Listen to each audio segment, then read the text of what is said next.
नमस्कार दोस्तों, स्वागत है आप सभी का super coaching IAS by text book में। तो दोस्तों, इंडिया ने पाकिस्तान के जगुलर वेन पर हिट किया है। जी हाँ दोस्तों, इंडस वाटर ट्रीटी को बने 62 साल हो गए और 62 साल में पहली बार भारत ने साफ साफ पाकिस्तान को कह दिया है कि हमें इंडस वाटर ट्रीटी में बदलाव लाना है, इसे अमेंड करना है। और इसके लिए पाकिस्तान को नोटिस भी इशू कर दिया गया है और इसके लिए उन्हें 90 दिन का टाइम भी दिया गया है।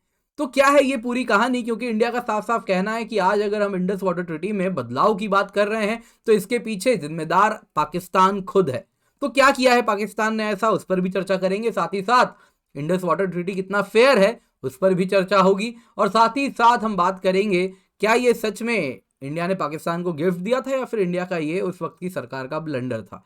तो वो आप मुझे कमेंट में जरूर बताइएगा। फिलहाल न्यूज पर फोकस करते हैं। पहली बार 62 साल में इंडिया ने कहा है कि अब इंडस वाटर ट्रीटी को अमेंड करना है और इसके लिए इंडिया ने पाकिस्तान को एक नोटिस भी इशू कर दिया है और जिसके तहत साफ साफ कह दिया गया है कि हम इंडस वाटर ट्रीटी को अमेंड करेंगे, जो सितंबर 1960 में साइन हुआ था।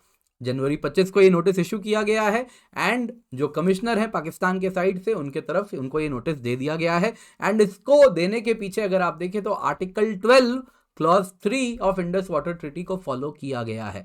तो ऐसा नहीं है इंडिया इसमें कुछ भी कर रहा है जो इंडस वाटर ट्रीटी के कन्वेंशन में, जो इंडस वाटर ट्रीटी के कॉन्ट्रावीन कर रहा हो, ऐसा बिल्कुल भी नहीं है। इंडस वाटर ट्रीटी को फॉलो करते हुए उसी में आप देख सकते हैं आर्टिकल 12 है, ये आप देख सकते हैं क्लॉज 3, जिसमें साफ साफ दिया गया है कि इस ट्रीटी के जो प्रोविजन है इनको टाइम टू टाइम मॉडिफाई किया जाया जा सकता है और एक ड्यूली रैटिफाइड ट्रीटी इस तरफ की जाएगी और इसके लिए दोनों गवर्नमेंट्स को मिलके कंक्लूड करना होगा और इसी को इंडिया ने फॉलो करते हुए नोटिस इशू किया है। अब सवाल उठता है इंडिया ने ये नोटिस क्यों इशू किया, क्योंकि इंडिया का कहना है कि जो पाकिस्तान के एक्शंस रहे हैं उसने इंडस वाटर ट्रीटी की जो वैलिडिटी है उसको बहुत ज्यादा कमजोर कर दिया है। सिवियरली उन्होंने कहीं ना कहीं कॉम्प्रोमाइज किया है इंडस वाटर ट्रीटी को और इसलिए इंडिया फोर्स होके ये कदम ले रहा है। तो क्या किया है पाकिस्तान ने, इसको समझने के पहले हमको इंडस वाटर ट्रीटी के आर्टिकल 9 को समझना होगा। आर्टिकल 9 में है डिस्प्यूट रेजोल्यूशन मैकेनिज्म।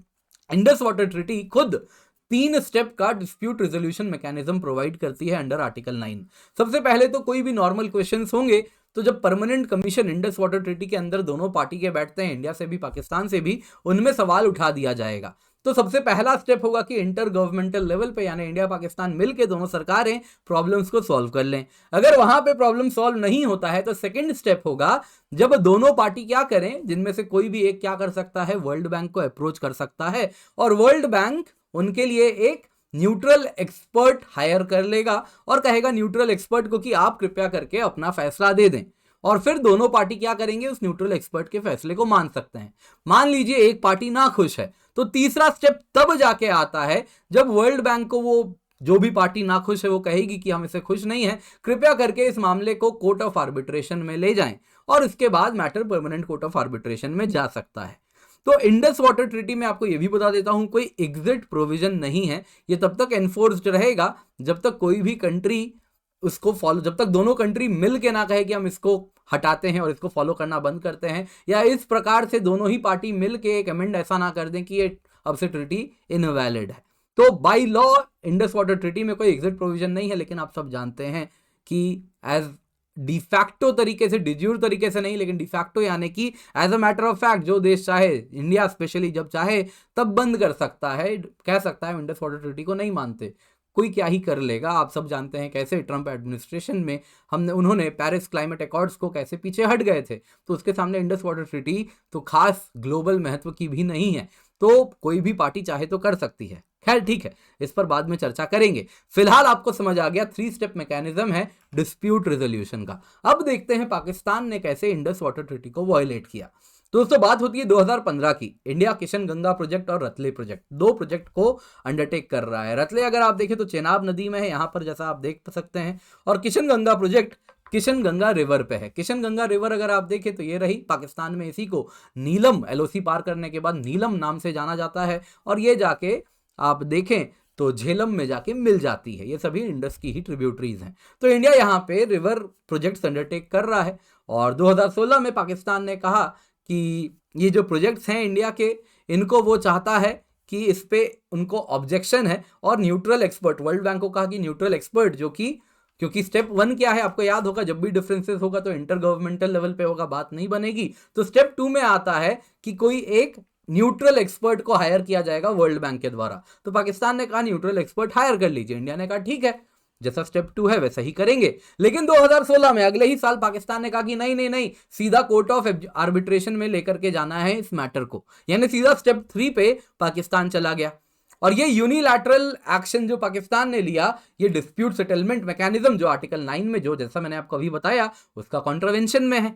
तो इंडिया ने कहा ऐसा सही नहीं है, ये म्यूचुअली अग्रीएबल वे फॉरवर्ड हम लाते हैं, या फिर जो स्टेप 2 है एक न्यूट्रल एक्सपर्ट के द्वारा मैटर को सॉल्व करते हैं। पाकिस्तान के साथ बात होती रही, 5 मीटिंग्स हो चुकी हैं 2017 से लेकर 2022 तक में, पाकिस्तान ने इस मुद्दे का सोल्यूशन आने नहीं दिया।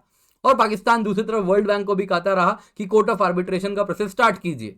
वर्ल्ड बैंक ने भी, आप देखिए, अब उनके प्रेशर में वो हट गया, प्रेशर में टूट गया और उसने मान लिया, या फिर शरारत की। वर्ल्ड बैंक ने कहा ठीक है, दोनों स्टेप पैरेलली कर लेते हैं, एक न्यूट्रल एक्सपर्ट जैसा इंडिया कह रही है वो भी कर लेते हैं, पैरेलली कोर्ट ऑफ आर्बिट्रेशन जो एडजुडिकेशन देगा वो भी कर लेते हैं। तो इंडिया ने कहा ये तो साफ साफ वायलेशन है आर्टिकल 9 का, साफ साफ जब दिया गया है स्टेप 2 के बाद स्टेप 3 में जाना है, अब स्टेप 2 और स्टेप 3 को साथ में कैसे चला सकते हैं यहाँ पे? ये तो क्लियरली इंडस वाटर ट्रीटी का जो डिस्प्यूट रेजोल्यूशन मैकेनिज्म है, यानी आर्टिकल 9 है, उसका वायलेशन है। और इसके बाद इंडिया ने कहा कि अब हम साफ साफ हम फोर्स हो गए हैं, इंडस वाटर ट्रीटी को ही अमेंड करेंगे। तो अब इंडिया क्या अमेंड करना चाह रहा है? देखिए, इंडिया में अगर हम देखें तो प्राइम मिनिस्टर ने चुनावी रैली में पहले भी कहा है कि इंडस वाटर ट्रीटी पर सोचना पड़ेगा और इसको हटाना पड़ेगा, ये सारी बातें होती रहती हैं। लेकिन अब इंडिया ने, आप देखें तो, नोटिस इशू कर दिया है। इंडस वाटर ट्रीटी के प्रोविजंस को ध्यान में रखते हुए इंडिया ने कह दिया है कि इसको हम मॉडिफाई करेंगे, और पाकिस्तान को नोटिस दिया कि 90 दिन का आपके पास मोहलत है, 90 दिन में आइए, इंटर गवर्नमेंटल नए नेगोशिएशन स्टार्ट करेंगे, इंडस वाटर ट्रीटी को वापस से बदलते हुए वक्त के साथ रीड्राफ्ट करना है।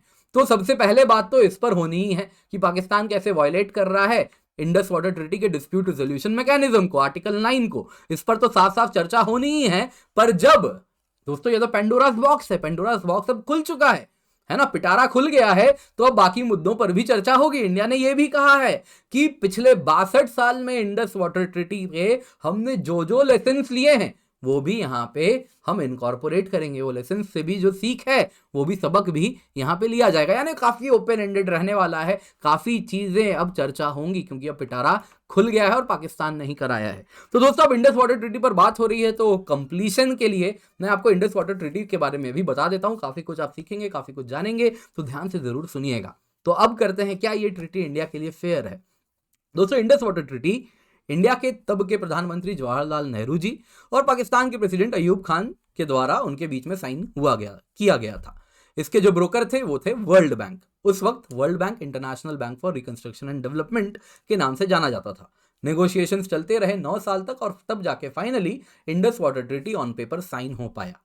ट्रीटी ने दोस्तों भारत को केवल 20% इंडस का पानी दिया है।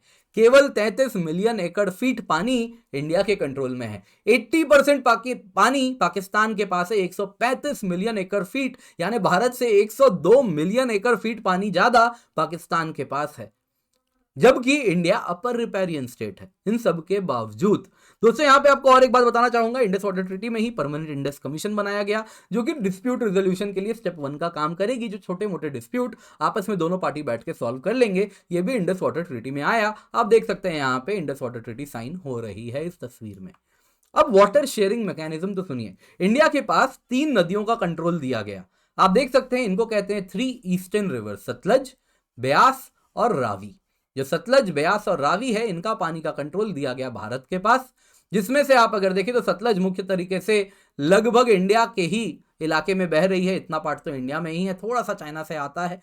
बाकी आप देखें तो ब्यास तो पूरे तरीके से इंडिया में ही है। चेनाब भी अगर आप देखें तो यहाँ पे इंडिया में ही है। बाकी अगर आप देखें जो सतलज, रावी अगर आप देखें तो इंडिया में ही है, मोर और लेस काफी बड़ा हिस्सा। फिर अगर हम बात करते हैं चेनाब की, झेलम की, इंडस की, इसका पानी इंडस वाटर ट्रीटी ने कहा कि ये पाकिस्तान के कंट्रोल में जाएगा, कि ईस्टर्न वाटर सतलज, ब्यास, रवि का पूरा पानी इंडिया इस्तेमाल करेगी, और जो वाटर्स हैं ये अनरिस्ट्रिक्टेड यूज इंडिया कर सकती है सतलज, ब्यास, रवि का पानी का। जहां तक बात है वेस्टर्न रिवर्स का, इंडस, चेनाब, झेलम, जिसमें ध्यान रखिए इंडस सबसे बड़ी रिवर है, बहुत ज्यादा पानी कैरी कर रही है और इंडिया इसका इस्तेमाल नहीं कर सकता। खाली annexure C, annexure D Indus water treaty में डाला गया, जिसमें कहता है कि India non consumptive agricultural domestic use western rivers का कर सकती है। इंडिया चाहे तो run of the river hydro power projects बना सकती है। इंडिया चाहे तो वेस्टर्न रिवर्स का इस्तेमाल करने के लिए मैक्सिमम